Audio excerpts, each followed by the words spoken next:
You know, when I was 20, I weighed 150 pounds in my shorts. Well, in anybody's shorts, really.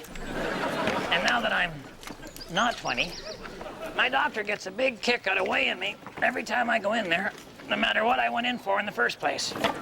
Sore throat, Mr. Green, step up on the scale. Pulled muscle, Mr. Green, up on the scale. Lawn dart through the foot, up you go. Talk about adding insult to injury. And now he says he'd like me to lose 15 pounds. Well, I'd like him to drop dead. Here's another option. It's not as violent, but it is dishonest, so it has that going for it. All you gotta do is hide one of these kids' inflatable swim ring things under your clothes. Then just fill her up with a lighter-than-air gas like hydrogen, or in this case, helium, and bingo, you go from a heavyweight to a welterweight without even trying.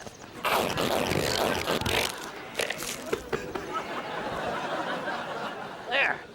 Time to make my doctor look foolish for a change.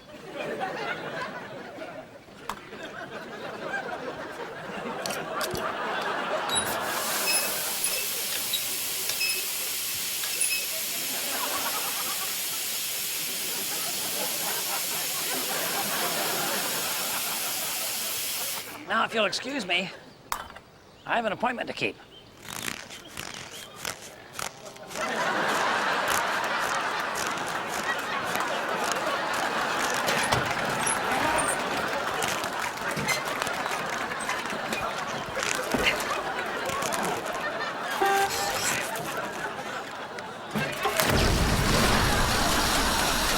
Oh, the humanity!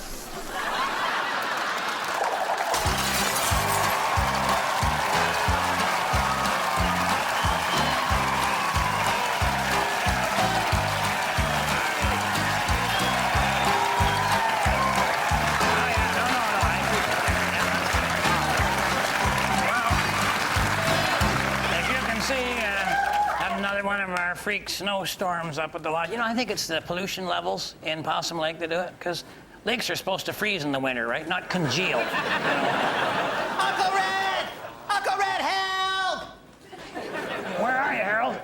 I'm stuck outside. I can't get in. Okay, hang on. I'll help you. Help! Oh.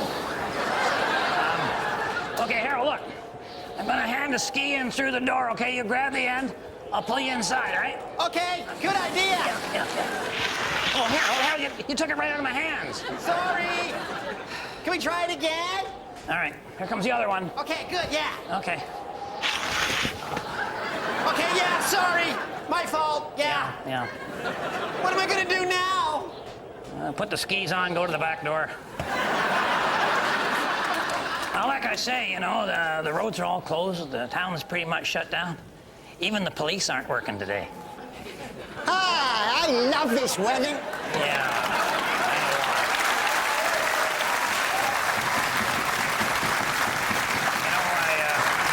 I just sent Harold around the back way. Did he make it? Oh, yeah, he made it. Right. Yeah, he's just digging the snow out of his underwear.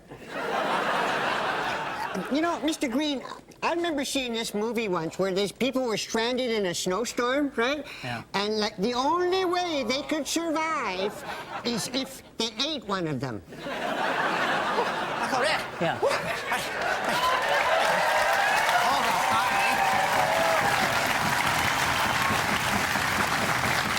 I think we're stuck here for the duration. Oh, yeah, we I should just know. curl up with a good book or something. What are you doing? He's tender. Would you like a drink, Harold? Yes, please. I was outside and I got all stuck outside and everything like that. Yeah.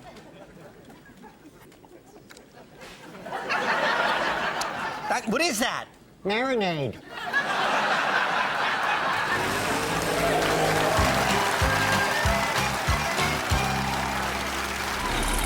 It's time for the Possum Lodge word game!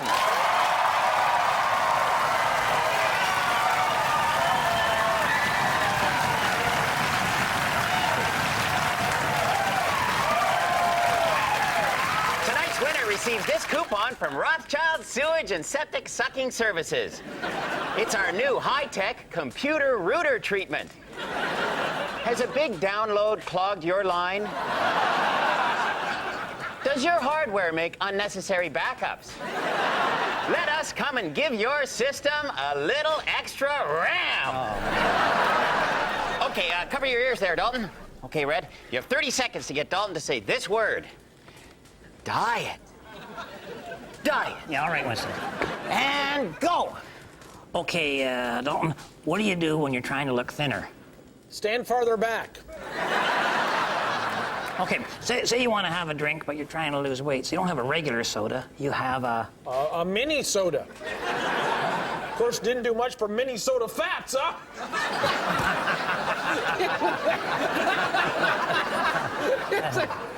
Not even closer. Okay, now Moose Thompson went to the doctor last week. When the doctor saw he was way up over 300 pounds, okay, he put him on a... Oh, a stronger chair. Okay. This is something that your wife is on all the time. Oh, the warpath. Red, you're almost out of time here. Okay. Dalton, imagine that you're Santa Claus. Oh, that never happened, Red. No, okay. Imagine that you look like Santa Claus, all right?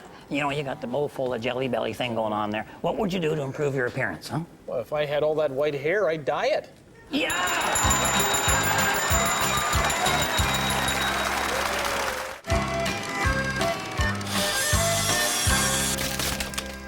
You know, as people get older, they tend to not like progress. That's because when somebody comes up a new way of doing something you've been doing your whole life, it's really their way of saying, hey, you're a moron.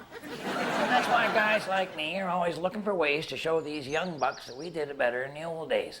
Let me give you an example. Here we have a stove that we use to do most of our cooking. Not all of our cooking, because sometimes we like to barbecue. See, now that's a man's way of helping out with dinner without actually ever having to set foot inside the kitchen.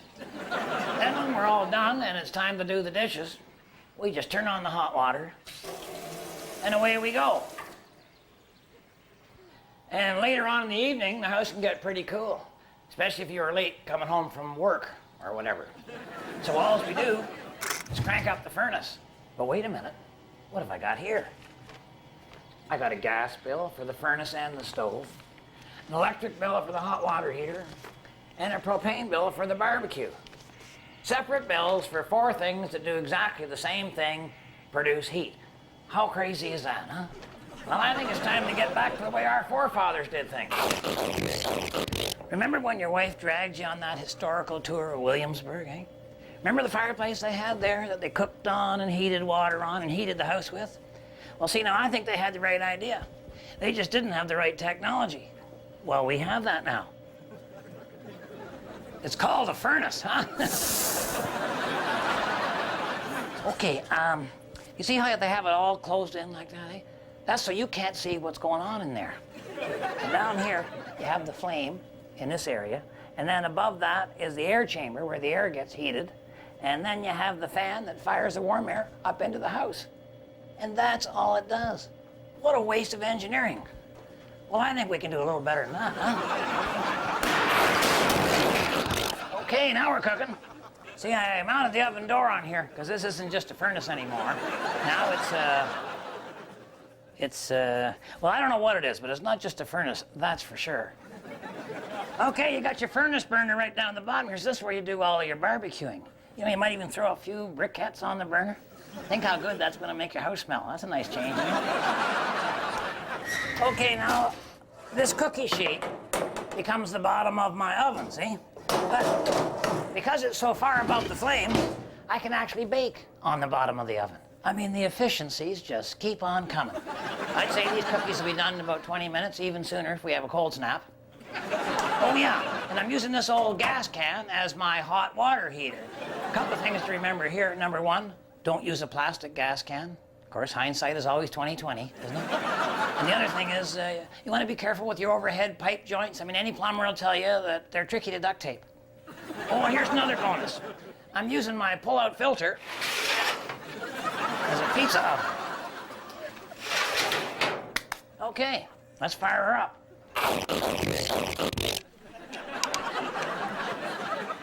Now, obviously, the standard furnace thermostat's not going to give us the kind of BTUs we need, so I replaced it with the heat control out of the oven.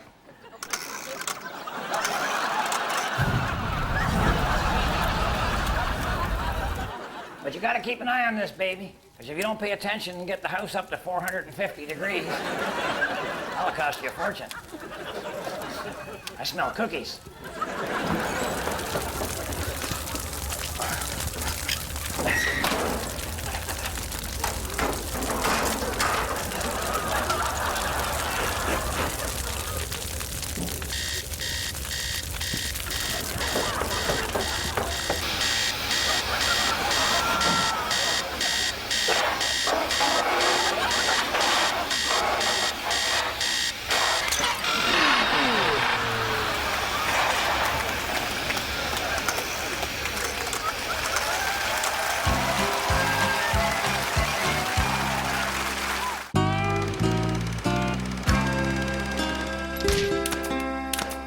I want to talk a little bit about mixed marriages. A morning person should never marry a night person. Believe me, it's going to cause nothing but trouble in the long run. First of all, at the crack of dawn, the morning person's all bright-eyed and bushy-tailed, while the night person is bleary-eyed and bushy-tongued. And on the other hand, in the wee small hours, Mrs. Mary Morning is deep into hibernation on the couch, snoring so loud that Mr. Night Owl can barely hear his infomercials. See, burning the matrimonial candle at both ends, well, that puts a strain on any kind of relationship, and no amount of coffee can turn a morning person into a night person or vice versa. What you got here is an unnatural union, okay? And there's only one way to save it. You got to concentrate on the afternoon. That's the only time of the day when both of you are not too tired or too cranky. That's your window of opportunity, so draw a curtain over it and go for a little afternoon delight. Just make sure you go home first. Unless you both work at the White House. Remember, I'm pulling for you. We're all in this together.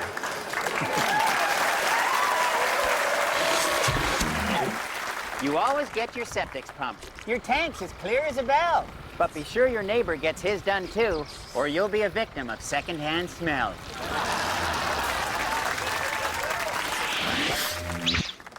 We're having a little problem. The drinks and the snacks are holding out, but the TV reception is terrible. All we get is snow. So we got Harold up on a ladder there, hoping that he can turn the aerial from inside the roof. You know, Mr. Green, I could use some help here. Oh. And Harold's got a lot of meat on him. We're not going to eat them, Mike, okay? What is it, Harold? There's a lot of bats up here.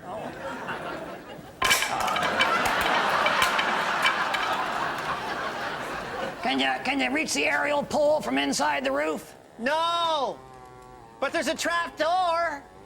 Why would there be a trap door in our roof? Well, I put one in when I was living up there. But then the charges were dropped. Can you open the door, Harold?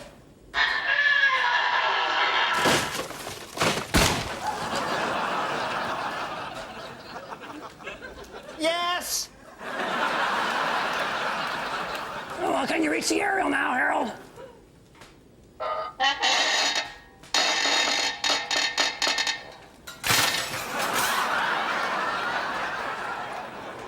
Not now, no. Okay, so now we got no TV reception at all. What next? Well, I'm hungry. Come on down, Harold. Stop. Just stop.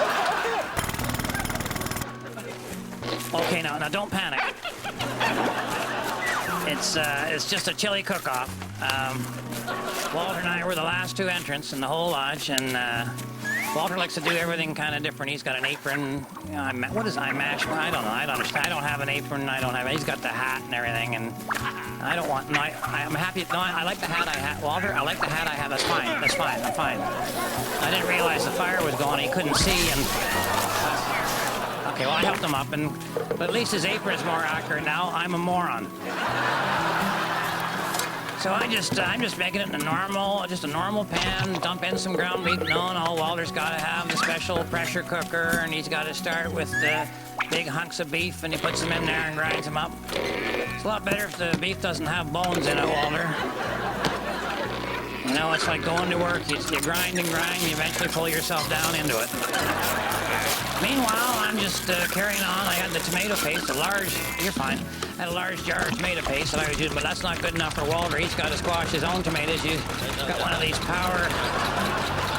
You know, I wish I'd seen he was doing that. I would have gotten out of the way over there. Oh. Thank you, Walter. So, I don't think he's going to get anything real usable out of that. No. Okay. And now we get into the real competition with chili, which is the amount of hot stuff you can put into her. I had the chili powder going pretty good there, and so Walter's got to kind of one better me there. He just dumps her right in, and boy, that's got to be getting hot.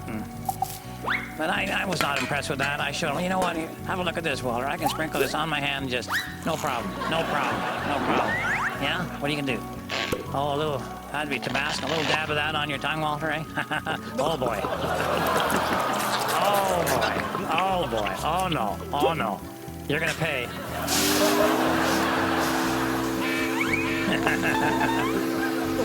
Undaunted, I get out a real hot pepper, just bite the end off her there. Hey, try that if you're a man. Let's see what you get. Oh my gosh.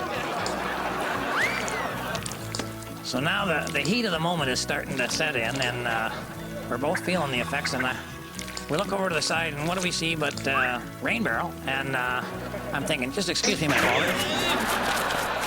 So I grab the pail. Just hang on a minute. Let me just get a drink. You can have the pail in a sec. You can have, but of course Walter can't wait for that. He's got a problem. He can really drink, Walter. Boy, oh boy. Of course, what we forgot was the pressure cooker was sitting on the fire, and she was really starting to build up. Oh boy. And the pressure release has gone on her, and I just stuck down behind waiting for the explosion. But Walter got her.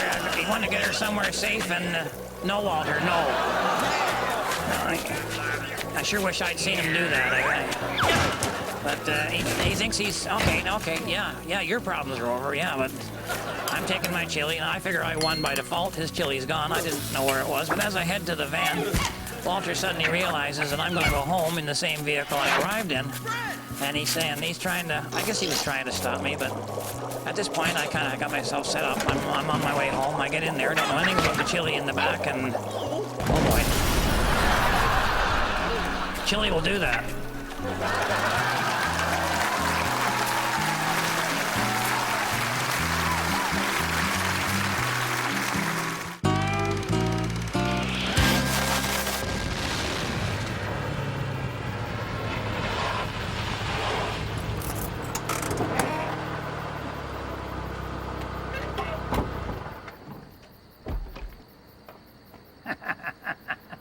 Busted.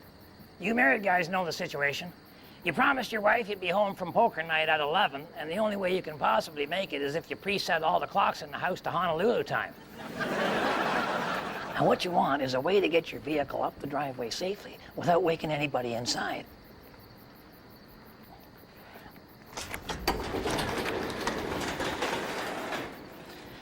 See, that's what this power winch is for, eh? I attached my boat trailer to the rear wall of my garage. She's not going anywhere. I use die bolts, which makes sense, because every time my wife asks me, what's that for? I bolt. Next, I got myself extra long winch cable and a little extension wiring for my electrical hookup. Now when I plug in my electrical hookup, the winch will be running off the van battery, and it'll pull the van slowly up the driveway, whisper quiet, hey, without having to put the headlights on. So, sweet dreams. Oh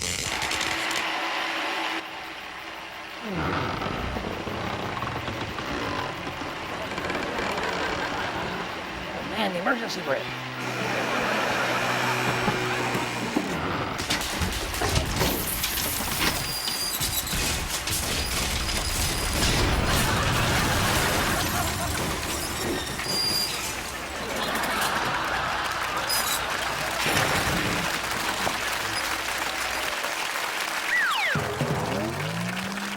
Boy, it's getting pretty desperate around here.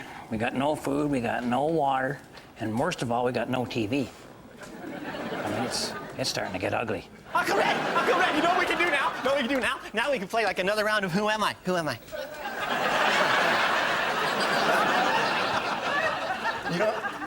You don't want to know who you are, Harold, all right? I got a better idea. Why don't you go hide somewhere I'll count to 100 and then have a nap. Someone's at the door! Yeah. We're saved! We're saved! Oh, we're saved! We're saved! It's Dalton! It's Dalton! We're saved! Oh, Dalton, thank you! Thank you. They were gonna eat me. Harold, get away from me. Red, I tunneled all the way over here from my house just so I could be at the lodge. You mean you didn't come here to save us? No, no. I came here to save me. Come on now. We got no food, we got no water, we got no TV. We'd be way better off over at your place. Come on, Harold, let's go. Yeah? Yeah. Okay, Red, but you and Harold are going to be there all alone with my wife, Anne Marie, and my daughter. They're trying on dresses. Sorry, Harold. Sorry. Meeting time. Yeah, you go ahead. I'm sorry. I'm gonna stop. I'm sorry. I'm sorry.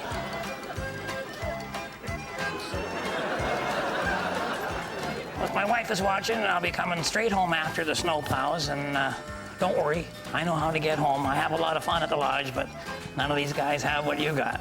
And if they ever get it, I'm quitting. The rest of you, thanks for watching. On behalf of myself and Harold and the whole gang up here at Possum Lodge, keep your stick on the ice.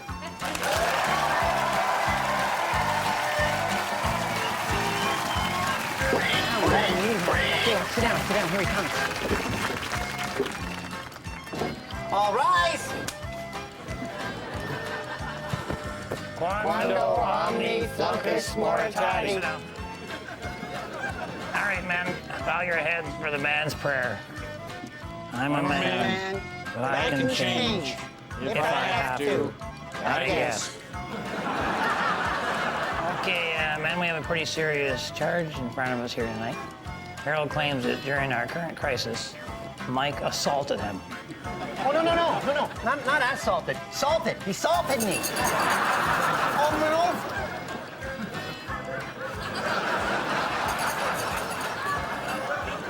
I'm well marbled.